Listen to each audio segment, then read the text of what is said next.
Sualda buyurulur ki 19 yaşında övladım sübh namazına səhlənkar qalxır, ancaq iş vaxtında saatını qurur və işinə vaxtında gedir. Namaza qalxarkən də sübh namazına görürsən ki, yuxulu-yuxulu namazını qalxır və qılır və belə bir halda onun arxasında namaz qıla bilərəmmi?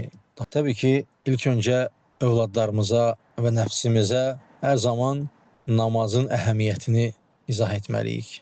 Onlara çatdırmalıyıq. Və xüsusən də sübh namazı nə qədər ağır olsa da nəfsə o qədər də fəzilətlidir. Necə ki, Allah Resulü sallallahu aleyhi və sələm buyurur ki, bəşşirul məşşəinə fiz-zulemi, zülmətdə məscidə gedənləri müjdələ, namaza gedənləri. Və Allah Resulü sallallahu aleyhi və səlləm başqa bir hədisində buyurur ki, mən sallə subhə fi cəmaətin fəhuvə fi zimmətilləh. Kim sübh namazını qılarsa cəmaatla, Allah subhanahu wa ta'ala onu öz himayəsinə alar.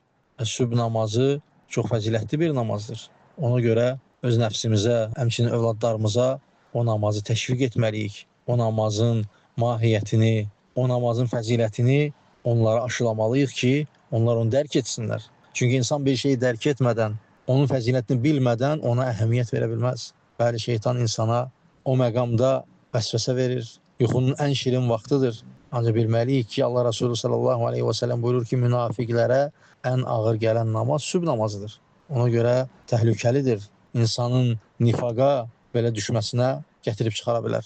Və öz nəfsimizə və həmçinin də övladlarımıza bu namazın və bütün namazların əhəmiyyətli olmasını aşılamalıyıq və dinimizin sütunu olan namazı onlara hər zaman xatırlatmalıyıq. Çünki bu dünyada namazdan daha fəzilətli bir şey yoxdur. Çünki qiyamət günü insan ən birinci namazından soruşulacaq.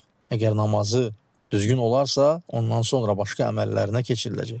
Ona görə namazlarımıza diqqət etməliyik. Özümüz də, həmçinin övladlarımız da Allah xeyrə müvəffəq etsin hər birimizi.